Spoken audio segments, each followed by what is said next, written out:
Hello friends, so in this video we will be discussing the topic research ethics. तो ये जो topic है research ethics ये आपका यूजीसी नेट एग्जाम पेपर 1 में इंपॉर्टेंट है। पेपर 1 में जो आपका यूनिट 2 है that is research aptitude. So research aptitude में ये टॉपिक पूछा जाता है। So let us start with this topic research ethics. तो देखिए रिसर्च एथिक्स क्या है? एथिक्स क्या होता है? It is like application of moral principles and guideline that governs the conduct of research. अगर आप कोई रिसर्च करते हैं तो आपको मॉरल प्रिंसिपल्स ऑनेस्ट रहना है अपने रिसर्च से। कुछ पर्टिकुलर गाइडलाइंस होती हैं उसको फॉलो करना है। देखिए हर प्रोफेशन का ना एक एथिक्स होता है, चाहे वो मेडिकल प्रोफेशन हो, लीगल प्रोफेशन हो। वैसे ही एकेडमिक में जब आप रिसर्च करते हो उसका भी एक एथिक्स है। आपको अपना जो एथिक्स जो ये गाइडलाइंस दी हुई है उनको फॉलो करना होता है। वो गाइडलाइन एक मॉरल प्रिंसिपल्स होती है कि what is right and what is wrong. ठीक है। सो research ethics is the moral principles and guidelines that governs the conduct of research. आप जैसे एथिक्स क्या है, आपके मॉरल प्रिंसिपल्स क्या है? लोगों की हेल्प करना, जो आपने प्रॉमिस किया है that you have to deliver. You don't have to lie. ठीक है। You have to be truthful with your research. जो आप अगर पार्टिसिपेंट से सर्वे भरवा रहे हैं that should be in an honest manner. जो भी आप डेटा ले रहे हैं that should be in an honest manner. ठीक है। तो ऐसे करके एथिक्स का प्रिंसिपल एप्लीकेशन होना चाहिए in the conduct of research. All right. So अब ये रिसर्च एथिक्स जो गाइडलाइंस अगर आप फॉलो करते हैं then it makes you research integrity एक रिसर्च में रहती है, ट्रांसपेरेंसी इंश्योर करता है, ऑनेस्टी इंश्योर करता है and respect for all stakeholders. अगर आप पार्टिसिपेंट से कुछ डेटा ले रहे हैं तो आप इंश्योर करिए कि ये डेटा कॉन्फिडेंशियल रहेगा। आप डॉक्टर के पास जाते हैं, आप उनको बीमारी बताते हैं, ऐसा तो है नहीं कि डॉक्टर वो बीमारी किसी और को बता रहा है, गॉसिप कर रहा है। ऐसा तो होता नहीं है। Whatever you tell to your doctor और लॉयर, ये सब कॉन्फिडेंशियल इंफॉर्मेशन होती है। All right. और योर साइकियाट्रिस्ट। ठीक है। सो तो इसमें क्या है, अब ऑल स्टेक होल्डर्स में ह्यूमन बीइंग भी हो सकते हैं, एनिमल्स पे भी रिसर्च होती है तो एनिमल सब्जेक्ट्स भी हो सकता है। तो आपको एक ऑनेस्टी और एथिक्स का फॉलो करना है। कोर प्रिंसिपल क्या है? Honesty has to be there. आपको जो भी आप डेटा लेते हैं, रिजल्ट लेते हैं, मेथड्स प्रोसीजर वो ट्रूथफुल होना चाहिए। Integrity has to be there. Integrity मतलब आपका जो commitment to your moral values, commitment to the guidelines, commitment to the norms consistently and when no one is watching you. ठीक है। When no one is watching you then also you have to be right. Objectivity, objectivity मतलब you have to be unbiased. You have to be unbiased. ठीक है। तो आपको बायस नहीं रहना है, आपको एकदम अनबायस्ड रहना है। जो भी डेटा आए आपको, जैसा डेटा आया है वैसे ही करना है। आपको कोई प्री कंसीव्ड नोशन नहीं बना लेना है। ठीक है। Respect for subjects. ठीक है। जो भी आपके वॉलंटरी जो लोग पार्टिसिपेशन ले रहे हैं सर्वे में, क्वेश्चनेयर फिलिंग में, आपको उनसे इन्फॉर्म्ड कंसेंट लेनी है। सब कुछ बताना है कि उनका डेटा कहाँ इस्तेमाल होगा, कैसे इस्तेमाल होगा। कॉन्फिडेंशियलिटी। ठीक है। जो भी आपने डेटा लिया वो पार्टिसिपेंट्स का आपके पास सेफगार्ड रहना चाहिए। ठीक है। जस्टिस। ठीक है। जो भी आपके पार्टिसिपेंट है जिन पे आप रिसर्च कर रहे हैं, कोई एक्सप्लॉयटेशन नहीं होना चाहिए।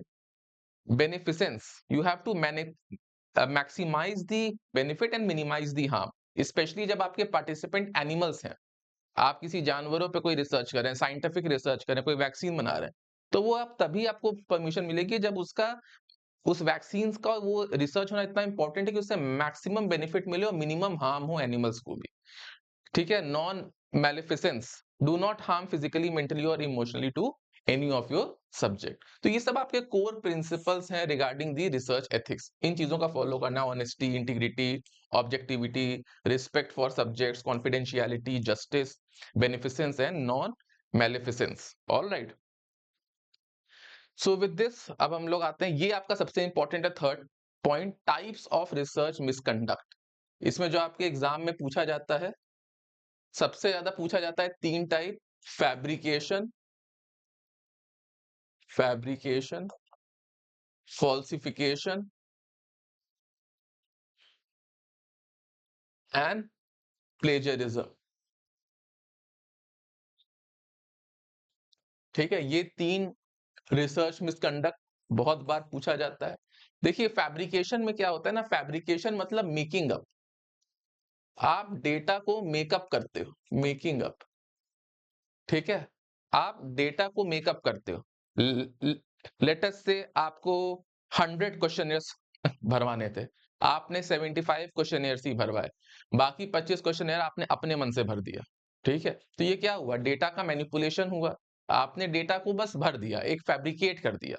ठीक है, आपके पास अपने रिसर्च को फुलफिल करने के लिए जो मिनिमम रिक्वायरमेंट है, आपने उसका मतलब बस उसको फॉर्मेलिटी के लिए भर दिया। ठीक है, अपने हिसाब से डेटा ले लिया जो कि डेटा एक्चुअल है भी नहीं।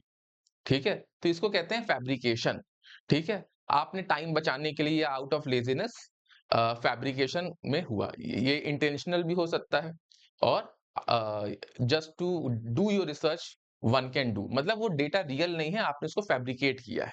ठीक है, या आपने लोगों से इंफॉर्मेशन उतना नहीं पूछा, अपने हिसाब से जो मन में आया वो भर दिया। ठीक है, उनसे बस, या फिर आपने लोगों से बस नाम और उनका एड्रेस और उनका सिग्नेचर ले लिया, बाकी डेटा आपने खुद भर दिया। ठीक है, तो ये सब नहीं करना है। ये आपका फैब्रिकेशन हो गया। इससे भी सीवियर हो गया एक स्टेप ज्यादा, फॉल्सिफिकेशन। ठीक है, तो फॉल्सिफिकेशन क्या होता है, आपने रिसर्च डिजाइन को ऐसा मैनिपुलेट किया कि आपका रिसर्च का रिजल्ट वही आए जो आप चाहते हैं। जनरली जो कंपनी रिसर्च करती है अपने प्रोडक्ट को अच्छा दिखाने के लिए, वो रिसर्च ही ऐसे डिजाइन होता है कि उनके प्रोडक्ट को अच्छा दिखाया जाए। ठीक है, कोविड के टाइम पे डेटॉल और ये बाबा रामदेव की जो कंपनी है वो सब क्लेम कर रहे थे कि उनसे कोविड सही होता है। ठीक है, रिसर्चर्स ने ये बोला है, तो वो रिसर्चर्स डिजाइंड ही ऐसे होते हैं कि उसका वो रिजल्ट आए। ठीक है, डेटॉल से 99.99% जर्म्स खत्म हो जाते हैं। वो रिसर्चर्स डिजाइन ही ऐसे, बहुत से जो कंपनी के रिसर्च, ये सारे कंपनीज का नहीं बोल रहा बट मैक्सिमम कंपनीज के जो रिसर्चर्स होते हैं वो डिजाइंड ही ऐसे होते हैं कि उनका रिजल्ट वही आएगा जो वो कंपनी चाहती है। क्योंकि वो तो सिंपली एड में यही करते हैं ना, ये जनरली फॉल्सिफिकेशन होता है एडवर्टीजमेंट के लिए। वो तो एड में ये बोल देते हैं कि रिसर्चर्स के अकॉर्डिंग अगर आप हमारा लेट्स से न्यूट्रिशनल प्रोडक्ट लेते हैं तो बहुत ज्यादा आपको एज में या हेल्थ में बेनिफिट मिलेगा, ये रिसर्चर्स ने कहा है। ठीक है, तो इसमें वो इन्होंने ये बात तो है कि रिसर्च हुई और जो उनका प्रोडक्ट है वो दिखा भी रहा है कि हेल्थ बेनिफिट्स इसके बहुत हैं, लेकिन उन्होंने ये नहीं बताया कि रिसर्च डिजाइन क्या था, क्या क्या पार्टिसिपेंट्स को लिया गया, किन लोगों पे रिसर्च हुआ। इसको आप मैनिपुलेट करके रिसर्च का रिजल्ट कुछ भी ला सकते हैं। ठीक है, तो उन्होंने ये तो बोल दिया कि रिसर्चर्स ने कहा है, लेकिन कैसे वो रिसर्च हुई है वो तो नहीं बताया ऐड में। ठीक है, सो ये जनरली फॉल्सिफिकेशन एडवर्टाइजमेंट के लिए होता है। प्लेजरिज्म हो गया जब आपने किसी और का काम पूरा कॉपी पेस्ट कर दिया है, आपका कोई इसमें मेहनत ही नहीं, आपने कोई रिसर्च किया ही नहीं है, आपने किसी और का की हुई रिसर्च को कॉपी पेस्ट कर दिया है। ठीक है, तो ये 3 आपका high form of research misconduct है। सबसे पहले फैब्रिकेशन, उससे सीवियर फॉल्सिफिकेशन, उससे सीवियर प्लेजरिज्म। ऑलराइट, सो इसको डिटेल में पढ़ते हैं। फैब्रिकेशन, तो fabrication is act of making up data, आप खुद से डेटा बना लेते हो, रिजल्ट और information and reporting them as if they were real. तो इसमें एक साउथ कोरिया का रिसर्च था, एक हुआंग वॉक्सू, इन्होंने cloned human embryonic stem cell बनाया था। और इन्वेस्टिगेशन से पता चला कि जो डेटा सेट था वो सब फैब्रिकेटेड था। ठीक है, तो ये एक ग्लोबल स्कैंडल था जिसमें पब्लिकेशन को फिर हटाया गया। ठीक है, तो इस टाइप का फैब्रिकेशन से नहीं करना चाहिए, ये एक रिसर्च मिसकंडक्ट है। आपने जो रिसर्च किया उसका डेटा ही सारा फैब्रिकेटेड है। फॉल्सिफिकेशन, ठीक है, आप फॉल्सिफिकेशन पे आ जाते हैं। सो falsification involves manipulating research process, material और data to misrepresent the actual finding। ठीक है, एक्चुअल फाइंडिंग कुछ भी हो उससे मतलब ही नहीं, आपने रिसर्च डिजाइन ऐसे बनाया है कि जो आप चाहते हैं कि रिजल्ट आए वही रिजल्ट आएगा। तो आप मैनिपुलेट करते हैं रिसर्च डिजाइन को, रिसर्च प्रोसेस को, डेटा को, ताकि जो रिजल्ट आप चाहते हैं वो आए। इसमें एक फिजिसिस्ट थे, जैन हेनरिक शॉन, इन्होंने फॉल्सिफाइड किया था multiple data set in physics paper. ठीक है, उन्होंने एक ही सेम ग्राफ को मल्टीपल अनरिलेटेड स्टडीज में यूज किया। ठीक है, तो इनके हाई प्रोफाइल बहुत ढेर सारे पेपर्स को रिट्रैक्ट किया। ये आपका इंडियन प्रोफेसर्स के साथ भी है, बहुत से आपको केस स्टडीज मिल जाएंगे। ठीक है, अब आपका प्लेजरिज्म। अब ये प्लेजरिज्म सबसे हाईएस्ट फॉर्म है। इसमें आपका it is an act of using someone else work, idea और words without giving them proper credit. उनको क्रेडिट नहीं दिया, उनका काम पूरा कॉपी पेस्ट कर दिया। तो अब प्लेजरिज्म भी बहुत टाइप के होते हैं। डायरेक्ट प्लेजरिज्म, ये तो मतलब copy pasting text word by word. ठीक है, ये हो गया डायरेक्ट प्लेजरिज्म। फिर सेल्फ प्लेजरिज्म। अब क्या है कि आपने एक बार छपवा दिया काम अपना, ठीक है, फिर आप उसी को बार बार यूज कर रहे हो, उसी को बार बार डिफरेंट डिफरेंट हल्का फुल्का विंडो ड्रेसिंग कर रहे हो, टाइटल बदल दे रहे हो, काम वही है, और आप अपने आप को ही क्रेडिट नहीं दे रहे हो कि ये वर्क मैंने पहले किया हुआ है। तो आपने एक ही रिसर्च किया, बट आपने उसको 2-3 बार पब्लिश करवाया, और सेकेंड टाइम जब आपने लिखा तो आपने अपने ही क्रेडिट नहीं दिया कि ये मेरा काम कहीं और ऑलरेडी पब्लिश हो चुका है। तो इसको कहेंगे self plagiarism. Reusing your own publish content without citation. Without citation, अगर आप साइटेशन दे देते हो कि ये मेरा वर्क की फाइंडिंग है, कहीं और भी मैंने किया है, तो वो फाइन है। ठीक है, देन मोजाइक प्लेजरिज्म। इसमें क्या है कि आप डिफरेंट सोर्सेस से कॉपी पेस्ट करते हो। यहाँ पे तो आप किसी एक सोर्स से पूरा कॉपी पेस्ट कर दिया वर्ड बाय वर्ड, यहाँ पे आपने मिक्स किया है, डिफरेंट सोर्सेस से कॉपी पेस्ट किया है। फिर एक्सीडेंटल प्लेजरिज्म, हो सकता है कि आप इंटेंशन ना हो, बट आपसे भूल हो गई हो, आपने किसी का वर्क इस्तेमाल किया हो और उसको साइट ना किया हो, बट वो भी आपका प्लेजरिज्म में ही आएगा। यू कैन नॉट से कि यू वर इग्नोरेंट। ठीक है, तो इसमें 2017 में एक यूनिवर्सिटी के प्रोफेसर थे जिनका large number of papers retract हुआ था बिकॉज इट वाज प्लेजराइज्ड, वो स्टूडेंट्स के थीसिस से लिया हुआ था। ठीक है, तो यूजीसी का 2018 का गाइडलाइंस है, उसके तहत उनके सारे पेपर्स, उनके अगेंस्ट एक डिसिप्लिनरी एक्शन भी हुआ। ठीक है, तो ये 3 form of misconduct are very important: fabrication, falsification and plagiarism. और क्या हो सकता है? घोस्ट राइटिंग या ऑथरशिप मिसकंडक्ट। ठीक है, पेपर एक आदमी ने लिखा, 2-3 लोगों ने अपना नाम डाल दिया कि भाई हमने भी कंट्रीब्यूट किया है, तो ये क्या हो गया? This is ghost writing. ठीक है, अब आप एक प्लेजरिज्म का रेगुलेशन पढ़ लीजिए कि अगर प्लेजरिज्म होता है, अगर आपने कॉपी पेस्ट किया है, ये भी इंपॉर्टेंट है, ये आपका एग्जाम्स में आ जाता है बहुत बार, तो उसकी पेनल्टीज क्या है? What are the penalty? Penalty क्या है if your work is plagiarised? ठीक है, प्लेजराइज वर्क की पेनल्टी क्या है? तो सबसे पहला, अगर आपका प्लेजरिज्म लेवल, इसमें देखिए लेवल वाइज होता है, पहला लेवल 0 है, फिर लेवल 1 है, फिर लेवल 2 है, फिर लेवल 3 है। ठीक है, तो जो लेवल 0 है उसमें क्या होता है? Less than 10%।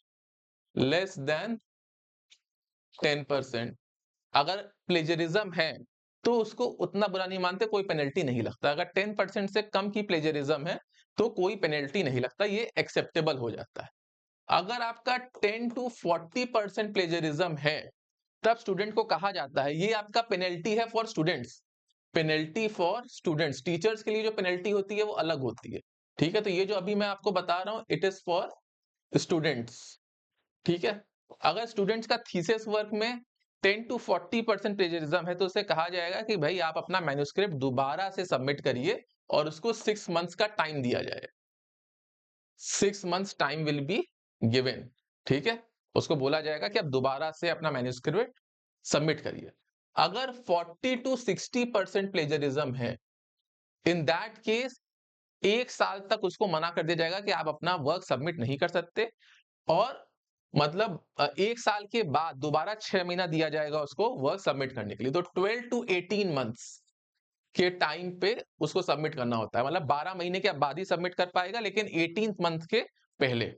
ठीक है, अगर आपका 60% से ज्यादा है प्लेजरिज्म, ठीक है, इन दैट केस आपका जो रजिस्ट्रेशन है वो कैंसिल हो जाएगा।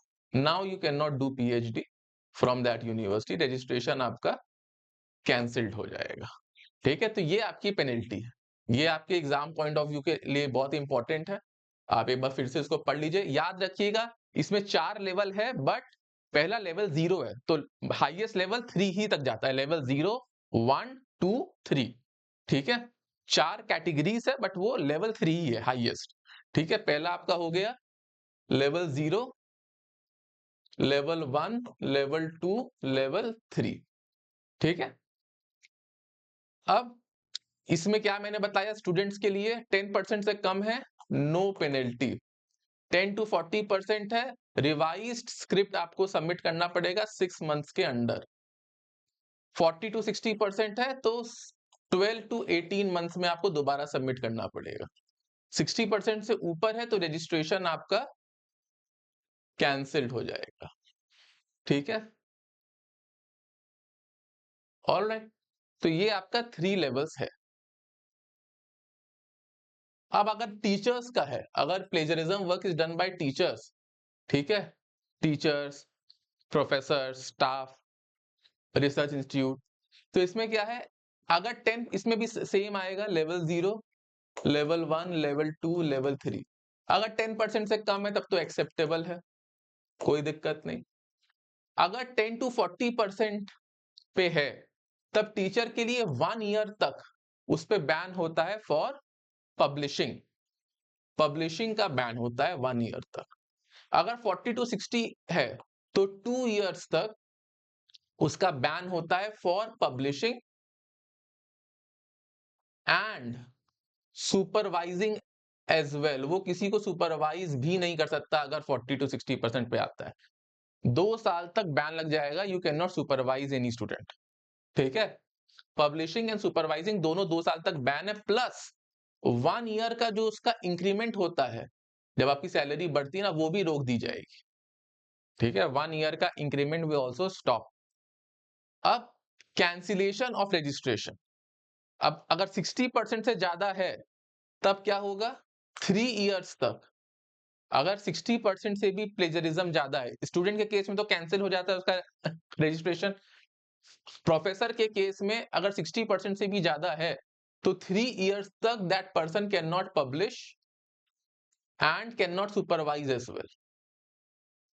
प्लस 2 साल की उसकी increment will stop, 2 years increment will stop.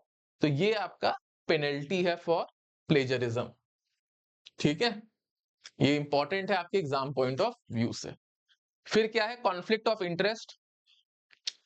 अगर आपका कोई भी पर्सनल इंटरेस्ट है जो आपके रिसर्च को इफेक्ट कर सकता है, देन आपको वो रिसर्च नहीं करनी चाहिए। A researcher evaluating a drug while owing the shares in a pharmaceutical company and not disclosing this, ये गलत है। अगर आप किसी कंपनी का ड्रग को रिसर्च कर रहे हैं कि ये इफेक्टिव है कि नहीं, और आपको उसी कंपनी में बहुत सारे शेयर्स मिले हुए, तो आपका एक बायसनेस आएगा, आप बताओगे कि ये इफेक्टिव है। ठीक है, तो ये आपका कॉन्फ्लिक्ट ऑफ इंटरेस्ट हो गया। देन डुप्लीकेट पब्लिकेशन, तो आपने सेम डेटा को मल्टीपल जर्नल्स में पब्लिश किया। ठीक है, देन सलामी स्लाइसिंग, ये भी बहुत आजकल रिसर्च मिसकंडक्ट में आता है। सलामी स्लाइसिंग मतलब क्या होता है, सलामी जैसे पोर्क होता है, उसको एक बड़ा पोर्क का मीट का पीस होता है जिसको आप स्लाइसेस पूरा करते हो। तो इसमें क्या है, आपने एक बड़ा लार्ज रिसर्च वर्क किया और उसके बाद आप उसको छोटा छोटा स्लाइस काट काट के मल्टीपल जर्नल्स में पब्लिश करा रहे हो, एज इफ कि आपने ढेर सारे रिसर्च वर्क किए हैं और आपका पब्लिकेशन काउंट बढ़ जाए। तो आपने एक रिसर्च लंबी करी जो कि एक जर्नल में ही छपनी थी, बट क्योंकि वो रिसर्च काफी बड़ी है तो उसको आपने पीसेस में बांट बांट के और भी छोटे छोटे जर्नल्स में भी छपवा दिया। तो आपका इससे क्या हुआ, पब्लिकेशन काउंट बढ़ गया। तो ये भी नहीं करना चाहिए, क्योंकि आपका रिसर्च वर्क तो एक ही बार हुआ है, बट आप शो कर रहे हो कि आपने 6-7 बार रिसर्च वर्क किया। All right. Miss use of research fund, अगर आपको रिसर्च फंड मिला है, आप उसको पर्सनल यूजेस के लिए इस्तेमाल कर रहे हो, ये भी रिसर्च कंडक्ट है। Non disclosure and withholding data. ठीक है, नॉन डिस्क्लोजर मतलब क्या है, अगर आपने कोई रिसर्च का रिजल्ट लाया और आपसे जो पीयर रिव्यूअर है वो रॉ डेटा मांग रहा है कि भाई जो आपने क्वेश्चनेयर भरवाया था वो कहाँ है, जो क्वेश्चनेयर भरवाया था वो कहाँ है, तो आप वो नॉन डिस्क्लोज कर रहे हो, आप वो दे ही नहीं रहे हो, आप डेटा विदहोल्ड कर रहे हो, then it is also a misconduct. ठीक है। वॉल्यूशन ऑफ एथिकल गाइडलाइंस, अगर आप बहुत सी एथिकल गाइडलाइंस होती हैं, जो बहुत सी एथिकल एथिक्स की कमिटी होती है, अगर आप उनका अप्रूवल लिए बिना कर रहे हो, जनरली जब आप एनिमल्स पे रिसर्च करते हो तो आपको उनकी जो कमिटी होती है उससे अप्रूवल लेना पड़ता है। तो बिना अप्रूवल को लिए आप जो हो रिसर्च कंडक्ट कर रहे हो, तब ये वॉल्यूशन ऑफ एथिकल गाइडलाइंस है। इन्फॉर्म्ड कंसेंट होना चाहिए, जो भी आपके पार्टिसिपेंट्स हैं जिनसे आप डेटा ले रहे हो या क्वेश्चनियर फिल करवा रहे हो, उनको आपको बताना पड़ेगा कि पर्पस ऑफ स्टडी क्या है, प्रोसीजर्स क्या इन्वॉल्व है, रिस्क क्या है, बेनिफिट क्या है, और उनके पास राइट है टू विड्रॉ एनी टाइम। अगर चाहें कि वो डेटा नहीं देना चाहते, then they have right to withdraw any time. ठीक है, ऑलराइट। तो ये सब था। Then institutional ethics committee. ठीक है। तो कोई भी अगर रिसर्च में ह्यूमन एस्पेक्ट इन्वॉल्व है, तो अगर ह्यूमन सब्जेक्ट्स इन्वॉल्व हैं, then they have to get approval from IEC. तो आईईसी क्या करेगा? रिस्क बेनिफिट रेशियो देखेगा, कॉन्फिडेंशियलिटी देखेगा, साइंटिफिक वैलिडिटी देखेगा, तभी वो देगा। इंडिया में आईसीएमआर गाइडलाइंस है, Indian council of medical research, ये गाइडलाइन देता है। Indian council of medical research, generally human subject दवाइयों के ही रिसर्च में होते हैं, क्योंकि आप ह्यूमन बीइंग को दवाई दे के टेस्ट कर रहे रहते हो कि उस पर काम कर रहा है कि नहीं। ठीक है। तो इसके लिए गाइडलाइंस है, वो तभी होगा जब ये काउंसिल अप्रूव करती है कि you can go for the research, या इन सब्जेक्ट्स को आप अपना रिसर्च मतलब पे इंक्लूड कर सकते हैं। ठीक है। एनिमल, जैसे ह्यूमन सब्जेक्ट्स के लिए आईसीएमआर है। ठीक है, ह्यूमन सब्जेक्ट्स अगर रिसर्च में है तो आईसीएमआर है। एनिमल सब्जेक्ट्स के लिए दूसरी कमिटी है, that is committee for the purpose of control and supervision of experiments on animal, CPC C, CPCSEA. ठीक है। इसमें क्या है? फ्यूअर से फ्यूअर एनिमल यूज हो, रिडक्शन का प्रिंसिपल इस्तेमाल करते हैं। रिप्लेसमेंट, जहां तक पॉसिबल हो कोई ऑल्टरनेटिव देख लीजिए। रिफाइनमेंट, मिनिमम पेन हो एनिमल्स। ठीक है। Ethical guidelines in India, UGC है, वो आपका academic integrity and research ethics का देती है। तो यूजीसी नोटिफिकेशन 2018 है, जिसमें सारा प्लेजरिज्म, फॉल्सिफिकेशन, ये सब दिया हुआ है, जो कि आपके एकेडमिक्स के लिए जो रिसर्च होती है उसके लिए तो यूजीसी है। ठीक है। यूनिवर्सिटी ग्रांट कमीशन, जो कि आपका रिसर्च की गाइडलाइंस बताती है। आईसीएमआर किसके लिए है? बायोमेडिकल और हेल्थ रिसर्च के लिए, जो दवाइयों की जो रिसर्च होती है, जनरली इसमें ह्यूमन सब्जेक्ट्स इन्वॉल्व होते हैं। आईसीएमआर में ह्यूमन सब्जेक्ट्स ज्यादातर इन्वॉल्व होते हैं। ठीक है। एनिमल भी हो सकते हैं, ह्यूमन सब्जेक्ट्स ज्यादातर इन्वॉल्व होते हैं, ह्यूमन एंड एनिमल सब्जेक्ट्स। ठीक है। क्योंकि ये बायोमेडिकल और हेल्थ के लिए इस्तेमाल होती है। साइंटिफिक रिसर्च की एथिक गाइडलाइन आपका department of science and technology देती है, और बायोटेक्नोलॉजी के लिए डिपार्टमेंट ऑफ बायोटेक्नोलॉजी देती है, डीबीटी। ऑलराइट। ये प्लेजरिज्म का मैंने आपको बता दिया, ये बहुत इंपॉर्टेंट एस्पेक्ट है। ठीक है। पीयर रिव्यू के क्या एथिक्स होते हैं? अगर आपका कोई पेपर रिव्यू कर रहा है, तब वो कॉन्फिडेंशियलिटी मेंटेन करे, ऑब्जेक्टिव रहे, बायस ना रहे, पर्सनल क्रिटिसिज्म से बचे। और अगर कोई भी कॉन्फ्लिक्ट ऑफ इंटरेस्ट है, अगर आपका पेपर कोई रिव्यू कर रहा है और वो आपको जानता है, आपका फ्रेंड है, तो उसको कॉन्फ्लिक्ट ऑफ इंटरेस्ट अपना डिस्क्लोज करना चाहिए। ठीक है। पब्लिकेशन एथिक्स, आप कोई जर्नल अगर आपका पेपर छाप रहा है, तो उसे COPE, committee on publication ethics guideline को फॉलो करना चाहिए। ये आपके जर्नल्स के लिए, अगर कोई भी आपका पब्लिशर है, उसको कोप गाइडलाइंस को फॉलो करना चाहिए। ठीक है।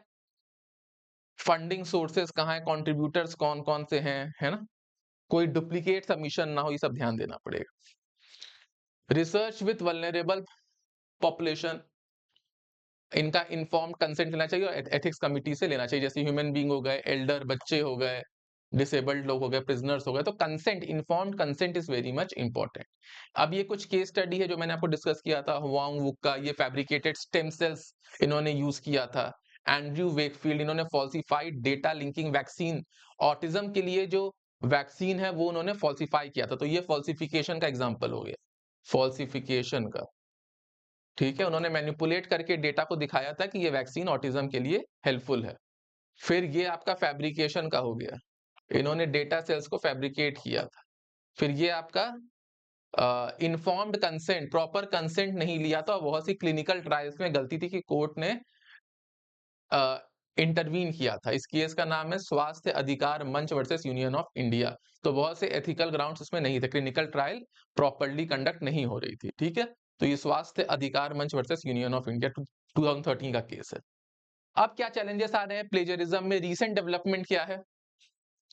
तो देखिए रिसेंटली डेवलपमेंट जो है ना, ये सब जो मैंने बताया, फैब्रिकेशन, फॉल्सिफिकेशन, प्लेजरिज्म, सो फंड्स का मिसयूज करना, है ना, डुप्लीकेट पब्लिकेशंस देना, सलामी स्लाइसिंग करना, ये सब तो टाइप्स ऑफ रिसर्च मिसकंडक्ट है ही है। इन्फॉर्म्ड कंसेंट ना लेना, ठीक है। जो एथिकल कमिटीज हैं एनिमल या ह्यूमन सब्जेक्ट्स के लिए, आईसीएमआर या इन सब से अप्रूवल ना लेना, ये सब तो कंडक्ट है। अब जो लेटेस्ट जो दिक्कतें आ रही हैं वो एआई की आ रही है। आर्टिफिशियल इंटेलिजेंस का कंटेंट कैसे हम जाने, क्योंकि बहुत से लोग एआई से रिसर्च पेपर लिख रहे हैं और उसको ह्यूमनाइज कर दे रहे हैं। तो बहुत से आपके जो प्लेजरिज्म के सॉफ्टवेयर्स हैं, टर्निटिन या ये सब, वो समझ नहीं पाते ठीक है। ब्लॉकचेन का कैसे हम लोग इस्तेमाल किया जा सकता है, ये भी रीसेंट डेवलपमेंट है। How to use blockchain for securing data, इस पे भी काम हो रहा है। डेटा स्टोरेज के लिए ब्लॉकचेन का यूज करना, ये एक रीसेंट डेवलपमेंट है, ये अच्छी चीज है। एआई जनरेशन कंटेंट को कैसे कम करना है, and increase attention to open access ethics and predatory journal. Predatory journal एक चैलेंज है। प्रीडेटरी जर्नल क्या होता है? प्रीडेटरी जर्नल वो जर्नल होता है जो आपसे हाई फीस लेता है और सब स्टैंडर्ड वर्क को भी पब्लिश कर देता है। उनका पीयर रिव्यू स्टैंडर्ड्स बहुत ही वीक होता है, वो बस मनी के लिए काम कर रहे हैं, ठीक है। तो ऐसे प्रीडेटरी जर्नल्स एक चैलेंज बनते जा रहे हैं, ठीक है। आपको यूजीसी के लिए plagiarism, fabrication, IEC, informed consent और फॉल्सिफिकेशन, ये सब टॉपिक्स इंपॉर्टेंट है। फॉल्सिफिकेशन, ठीक है। मेजर इंडियन गाइडलाइन आपकी यूजीसी, आईसीएमआर और वो जो एनिमल की जो कमिटी थी। Case based questions you can prepare, और मैच द फॉलोइंग टाइप में एजर्शन एंड रीजनिंग क्वेश्चंस आ सकते हैं, ठीक है। सो विद दिस हमारा ये टॉपिक कंप्लीट होता है। तो हमने इसमें रिसर्च एथिक्स में व्हाट वी हैव स्टडीड कि एथिक्स में आपका कोर प्रिंसिपल क्या है, वो है honesty, integrity, objectivity, respect for subject, confidentiality, justice, beneficence, non maleficence. Types of research misconduct क्या है? Fabrication, falsification, plagiarism, authorship misconduct और ghost writing, conflict of interest, duplicate publication, misuse of research fund, non disclosure, ठीक है, violation of ethical guidelines, informed consent लेना चाहिए, ठीक है, institutional ethics committee से अप्रूवल लेना चाहिए, यूजीसी, आईसीएमआर, डीएसटी, डीबीटी, इन सब से भी अप्रूवल लेना चाहिए। प्लेजरिज्म की पेनल्टी क्या क्या है? अगर 10% से कम है तो एक्सेप्टेबल है, 10 to 40% है तो स्टूडेंट्स को 6 महीने का टाइम मिलेगा सबमिट करने के लिए, 40 to 60% है तो 12 to 18 months, 60% ज्यादा है तो कैंसिल हो जाएगा रजिस्ट्रेशन। अगर टीचर है तो 10% से कम है तो एक्सेप्टेबल है, 10 to 40% है तो 1 year तक बैन हो जाता है कि you can not publish, 40 to 60% है तो 2 years तक बैन हो जाता है for publishing and for supervising as well, ठीक है। प्लस 1 साल का इंक्रीमेंट रोक दिया जाता है। अगर 60% से ऊपर का प्लेजरिज्म है तो 3 years का बैन हो जाता है for publishing and supervising, plus 2 साल का इंक्रीमेंट रुक जाता है। Peer review ethics, confidentiality, objectivity, conflict of interest बताना चाहिए। पब्लिकेशन एथिक्स, स्कोप की गाइडलाइंस को फॉलो करना चाहिए।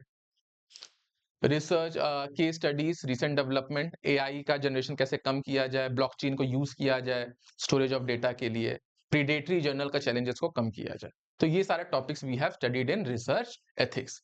सो ऑल दी बेस्ट गाइस, ये लास्ट टॉपिक था यूनिट 2 के लिए। नाउ हम लोग नेक्स्ट यूनिट से we will start. So all the best, thank you all.